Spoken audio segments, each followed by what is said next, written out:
Okay, it's time for part 2 of our quadratic equation practice video.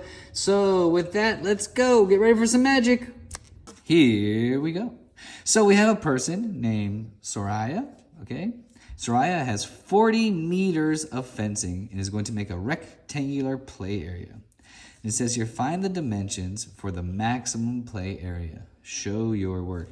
And so just conceptually, what this is saying is if you had 40 meters of fencing, you could be like, okay, I'm going to make it 1 meter wide and 19 meters long. And then this side would be 19 meters long. And this one's only 1 meter wide. And so this would be my play area. And I've used all 40 meters of fencing, and my area is 19 square meters. Now, thinking about this, I was like, well, that's very, very skinny. We're like, let's try it like this. So I could do 2 meters, okay? And then I go over here, and I could do 18 meters. 18 meters and 2.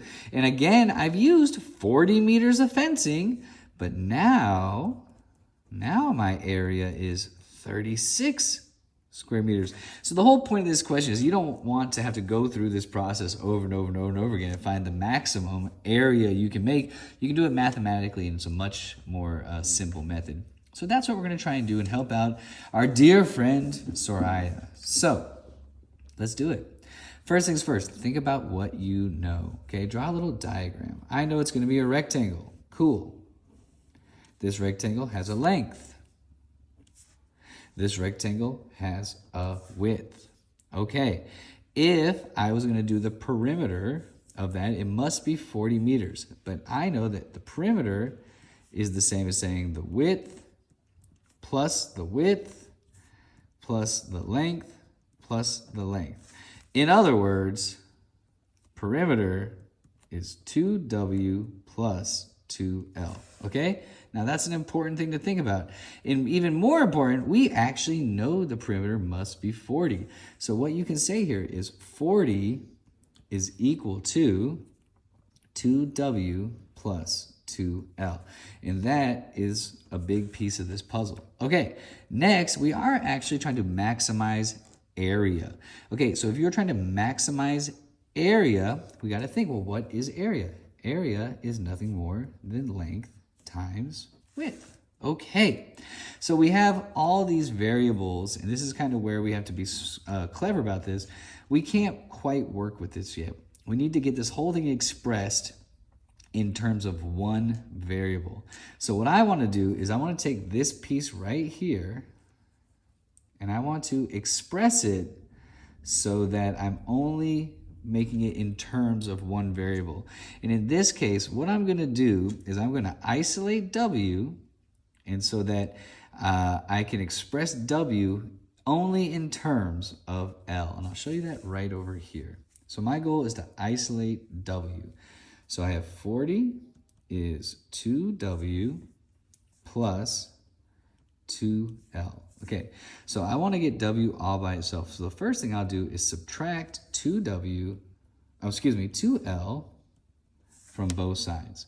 So that makes that go away. And so now I have 40 minus 2L is 2W. Now W is almost alone. I just need to divide out this 2. And that's going to give me, so 40 divided by 2 is 20. And 2L divided by 2 is L. And right there, now I know, and I'm going to flip this around, makes more sense to me. W is the same as 20 minus L. Okay? So think about this. Wherever I see a W, I am now allowed to write 20 minus L. So coming to right here, for this area, I have L, I'm going to multiply it, but instead of W, what do I get to write? 20 minus L. So now I can distribute this L, multiply it over, multiply from here to here, and I'm only working with one variable now, so it's much nicer for me. And I know that this area will be the same as saying 20L minus L squared, right? L times L, that's L squared. And this is actually now a quadratic. And again, I like to see it the other way, so I'm gonna rewrite it as this. A is the same as negative L squared plus 20L, okay? And okay, so I did all this work and it's really good stuff, but I know we need a little bit more space to finish this thought. All my diagrams and explanations got a little out of hand. So actually, I'm just gonna kind of like, let's see if I can make this work. I'm just gonna slide this paper right here and kind of extend my opportunity to work a little bit. Okay, so where we just left off is that I now know this is my area, and it's a quadratic. So coming here, I'm just gonna rewrite that idea so we have lots of space. Let's think about this. This is a quadratic. I can factor this quadratic to find my x-intercepts, okay? So what can we take out of this? Well, I can factor out a negative L. So if I factor out this negative L, I'm gonna get L minus 20. And so when you think about it, what I've done here is now I just got those two pieces factored out using the zero product property to set them equal to 0. I have now negative L equals 0, which is the same as saying L equals 0. And I have L minus 20 equals 0, which is the same as saying, now I know L is 20. And that actually tells me where my parabola will cross the x-axis. Here's my x-axis, just this little diagram to help you guys see it, okay? So one of my intercepts is 0. One of my intercepts is 20. And because I know my parabola was negative, it's going to look something like this. Okay, so that's kind of the idea of my parabola. And this is kind of the whole idea of like maximization or optimization. And let's put this whole idea in perspective, okay? Your y-axis here represents the area. And my x-axis right here represents the, in this case, we said L, right? So this is our function. It's relationship between area and length. So this one's talking about the length, okay, L. And so what this is saying is, if you think about it, as this parabola goes this direction, as L gets bigger, A gets bigger. So my length gets bigger, my area gets bigger. My length gets bigger, my area gets bigger. My length gets bigger, my area gets bigger. And that keeps on happening until you get to this point right here, this vertex right here. And at this point, you may keep on increasing your length, but then your area actually starts getting smaller. Your area starts getting smaller, and your area starts getting smaller. And so this line right here, this tells you where you can get the most area from your length, right? This is called optimization. And so this is why it's important to understand that parabolas are symmetrical. And if parabolas are symmetrical, if the distance from here, from 0 to 20, is 20, then the distance from here to here is only 10. And that lets you know that the x value there of your vertex is 10, okay? So if you know that that is 10, that you know that the maximum area will happen when L is 10. So the maximum area will happen when L is 10. So using that idea, what I just said, when L is 10, let's just come back and look at this.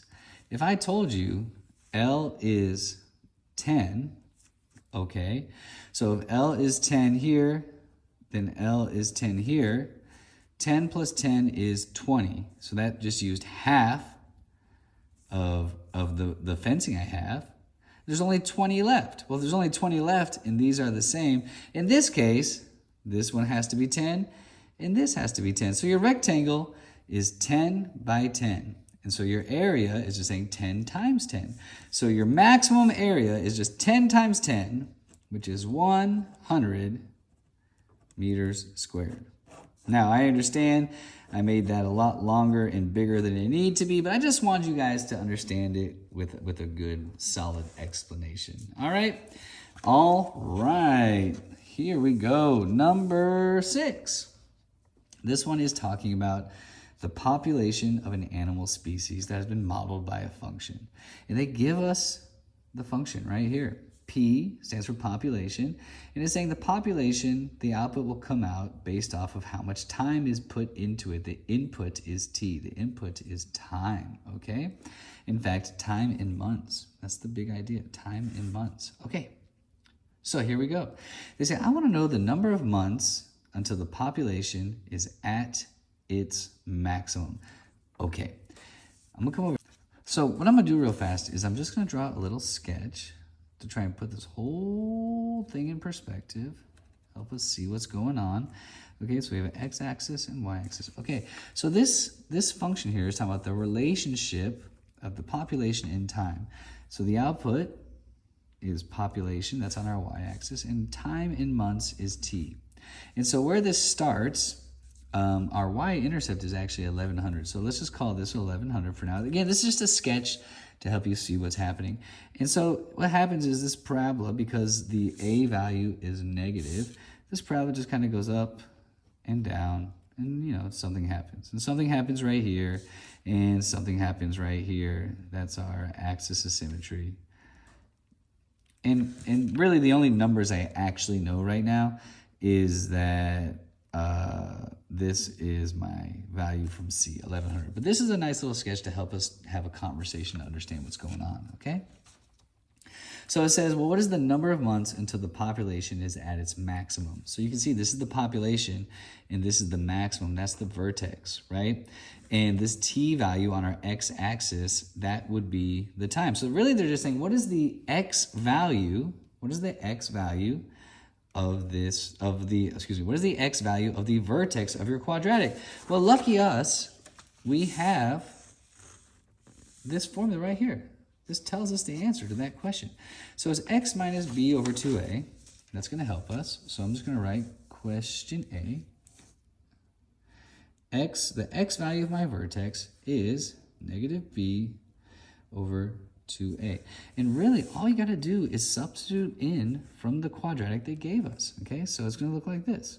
The x value is negative, well, b is 134 over 2 times negative 0.38. Oh, that got a really unbalanced and wonky, but those are the right values.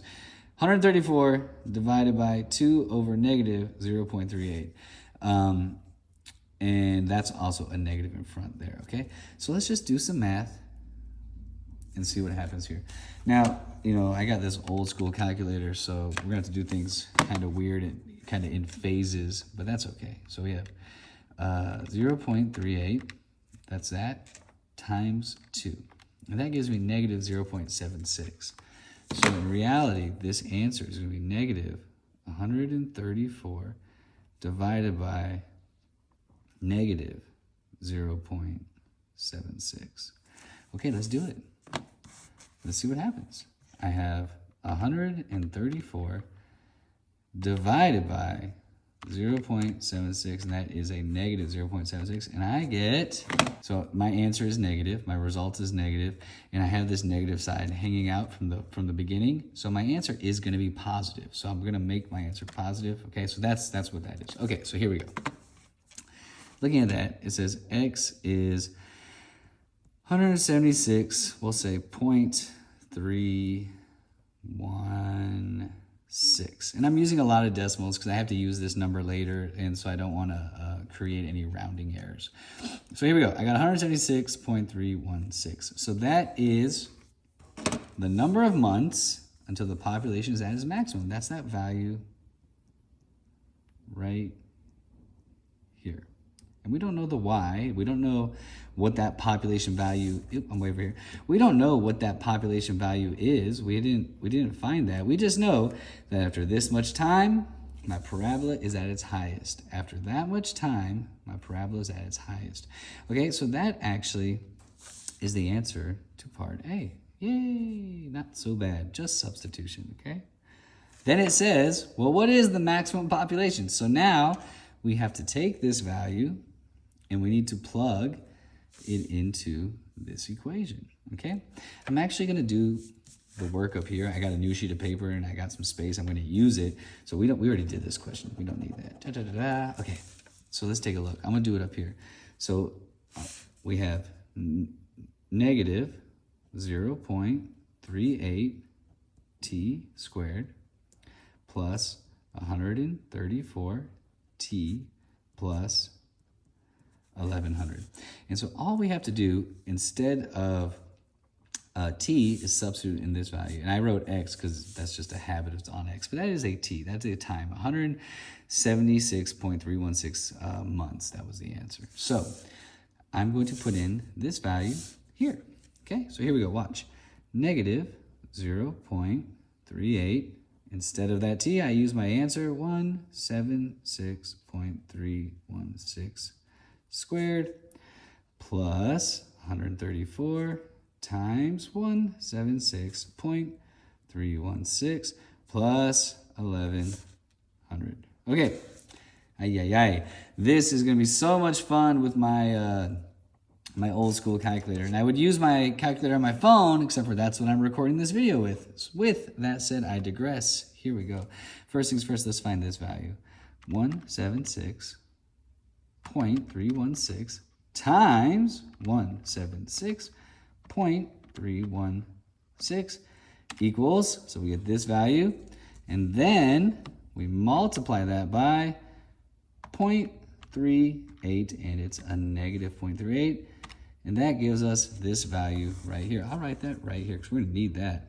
Negative 11813.185 plus, okay, next piece of the puzzle. Let's go. 134 times 176.316. That's right here. Okay, boop. We get 23626.344, and we need to add to that this 1100. And now I'm just gonna go ahead and add to that right now. So I'm gonna add the 1100. Ta-da! I get that. And then I'm just gonna add this one right here too while I got all these in my figures. Plus 11813.185, and it's actually a negative. And there we go. The population, the maximum population, it's going to equal, the animals are 12,913.159. And so because these are animals, we can round up or down. In my mind, we should round up because we don't really have pieces of animals, but the rounding rules would suggest that we could stop. So if you wrote 12,913, 12,914, either way, I believe you that you understand the math. That's a good job. And actually, that is the y value. This right here, just so you know, that is the y value right there. And so now you actually know right there. So now you know your vertex. Yay! All right, that is B. Let's move on to C. It says the number of months before the species disappears. AKA, like how much time does it take for it to get here? Because here the population is 0. Tragic, I know.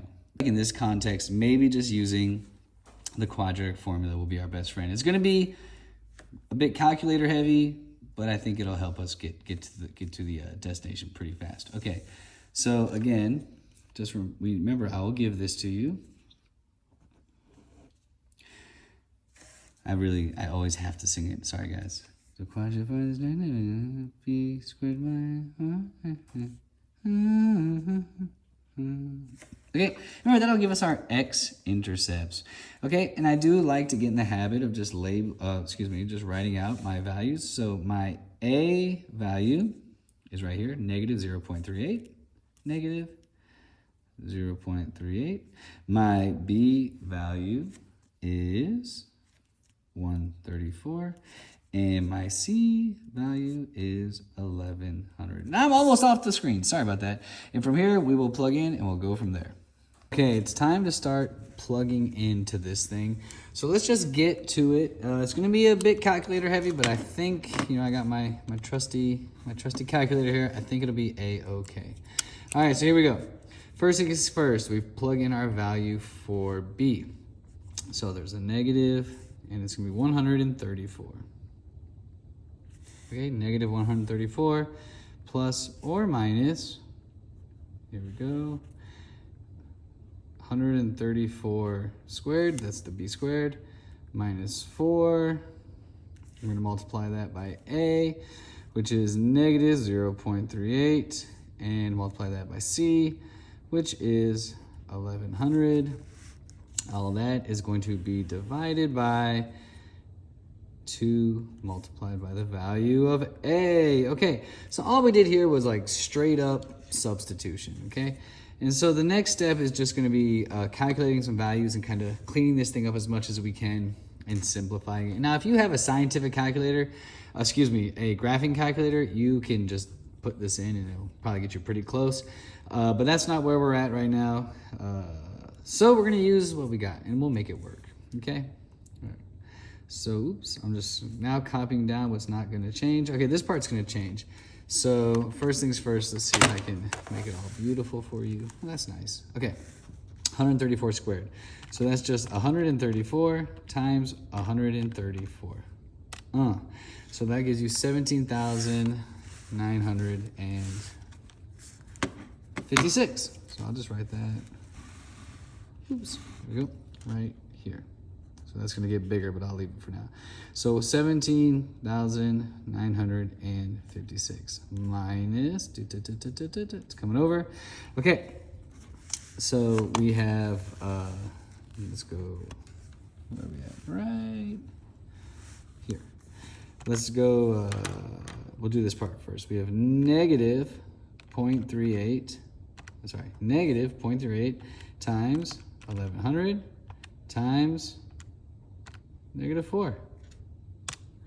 That gives us all of that right there. So that's 1,672.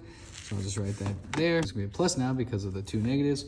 Plus 1,672 divided by, it's gonna be negative, I believe 0.76. Let's do this bit right here. So 2 times 0.38, and it's negative.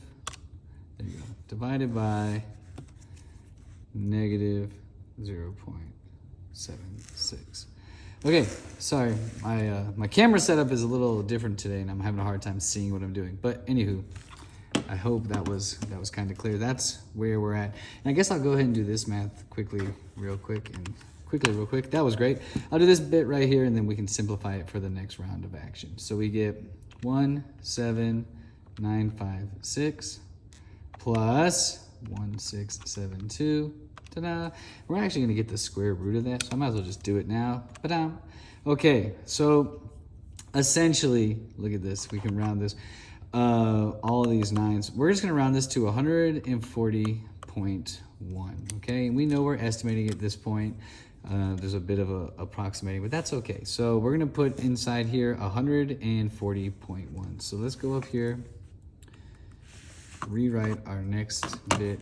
So we're gonna take what we have, negative 134 plus or minus, and remember we just did this bit, so that's 140.1 divided by,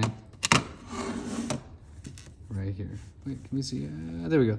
So right here, divided by negative 0.76. Okay, so at this point, you have your plus and your minus. It's gonna break into two equations or 2 calculations, and because there's 2, in this case, there's 2 x-intercepts where our parabola crosses x. And that's why we're going in 2 directions. So here we go. The first one is negative 134 plus 140.1 divided by negative 0.76. That's the first one, and we'll figure that out in 1 second. And then the next one is, make sure we can see it all, negative 134 minus 140.1 divided by negative 0.76. Okay, and we're gonna do these 2 calculations, and that'll give us our x-intercepts, okay? And we can work with this idea. Okay, so, let's see, I got my handy dandy calculator. Okay, I'll do this first. I'll try to do this first one right here. So 134, and it's negative, plus 140.1 equals divided by 0.76, and that's a negative. Boop. I get negative 8.0, let's call it 0.3. Okay, there's 1. We'll talk about that in a second. Okay, next line right here. 134, negative 134 minus 140.1. Boop. Okay, we got negative 274.1 divided by 0.76, also a negative, and ta-da! We get 360 point, we'll say 7.7. Okay. Now, this is a really good spot for us to kind of make sure this all kind of connects. So looking right here, you see how like this is the sketch we made earlier for our parabola. You can see that this piece kind of comes down back in this direction. And that answer is going to be negative right here. Actually, that would make sense, right? A negative 8.03. That makes sense. It doesn't really help us because we're tracking time and we don't really do negative time yet. Growth mindset, time machines. But so here we go. So we're not there. So then we can also come over this way. And this makes sense that we know we are here, right? It goes over 360 months and there. The population is 0. So this is where we're going to find our answers. So when it asks the number of months before the species disappears, so we would go into 360 months, almost 361 months, and then this species disappears. And again, that's very, very unfortunate, but that is how you kind of frame your answer. And so this is months, okay? And there you go. That is question 6. Let's move on to question 7. Da-da-da. I have adjusted my camera so I can see what I'm doing a little bit better. I hope this goes a bit smoother. But here we go. Here we go. Question 7. So the first thing they say is they want us to express the total area of the pens in terms of x. Okay. So the area is this space right here. So again, this is very much like the previous question, but there's just a couple more pieces of the puzzle. So the first thing we can look at is really understanding what we're doing with this 600 meters of fence, okay? So this is x, this is an x, this is an x, this is an x, this is an x, and this is an x. And let's kind of put this whole thing in perspective. We know that this 600 meters of fence must equal 1, 2, 3, 4, 5, 6 x's, and you have all of this y, which means this is also y, plus 2 y's, okay? So that's like all of our fencing. That's what all this fencing is gonna do. And then the area actually is just x times y. So we know the area is actually just gonna be x multiplied by y. And so the goal here, or the big strategy, is to take this piece right here and we are going to isolate y, so we're just expressing y in terms of x. That's what the question said to do, in terms of x. So basically, what we have to do first is isolate y. So I'll just do that right here. I subtract 6x from both sides, so now I have 600 minus 6x equals 2y. I divide out that 2, and I'm going to rewrite it with y on the left because I like that better. So y is, well, 600 divided by 2 is 300 minus, and negative 6 divided by 2 is 3x. So now we have y expressed in terms of x. And that, again, tells us wherever you see a y, you can now write this instead. Taking that to my area, because question A says it wants me to express the total area of the pens in terms of x, so this is where we're at right here.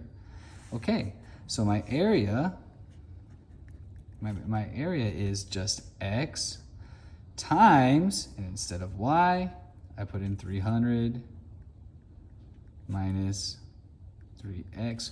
And that's pretty good right there, but we can distribute this x, right? We can do that math. And so here we go. This one is going to be, your area is 300x minus 3x squared. And that is A. That's question A's answer. Yay! Using this, it says determine the value of x that will maximize the total area. Okay, so this is contingent on finding the intercepts and understanding the intercepts, or where our parabola crosses the x-axis. Okay, so I'll draw a little sketch here of what this parabola would look like. A little bit of this going on here. Okay, and we have x, we have y. Remember, this is all about area over here, and this is all about the x values, or kind of like the width of the fences here, and that's great. So we're going to use this right here and work with this sketch at the same time. So down here, I'm gonna rewrite this because I like to look at it from in order of the degree. I say, okay, I have negative 3x squared plus 300x. What can I factor out of here? Well, I can factor out a negative 3x. And if I factor out that negative 3x, I get negative 3x, and that only leaves me here with an x, and that leaves me with a negative 100. Shoop, there you go. So now I have factored that out, okay?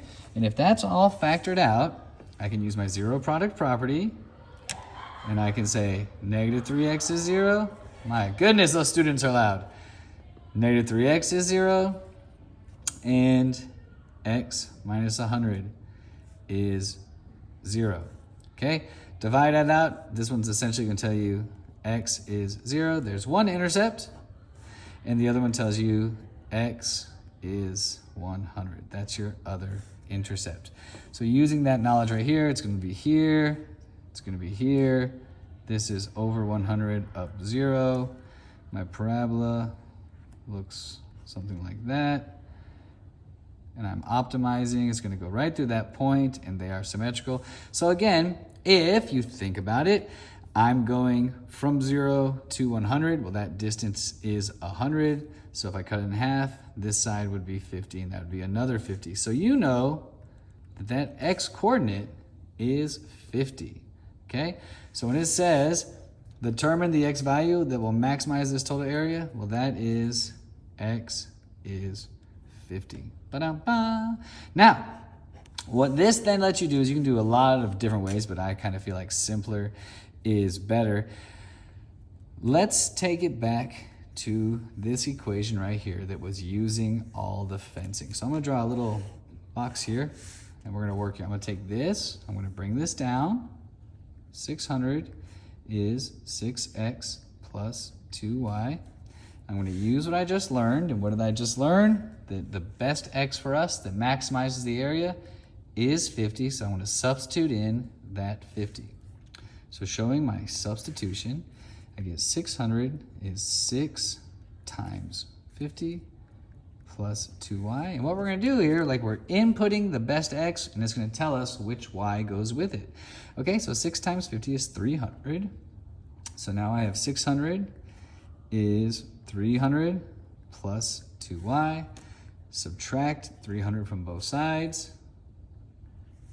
300 is 2y. Divide both sides by 2. And we know that y is 150. And now you are almost done, because we want to find the maximum area. So the maximum area is going to be our maximum y multiplied by our maximum x. In other words, the area that we're going to find is 150 multiplied by 50. What is that? I don't know. Here we go. 150 times 50. Dun, da, da. So your area is 7,500 meters squared. And boom, you are done. That is your practice quiz. You guys did great. Be on the lookout for the next video. It will be all about using these quadratics in real world context. It should be a good time. All right. Thank you as always. Be safe, be kind to yourself, be kind to others, and have a great day. Bye.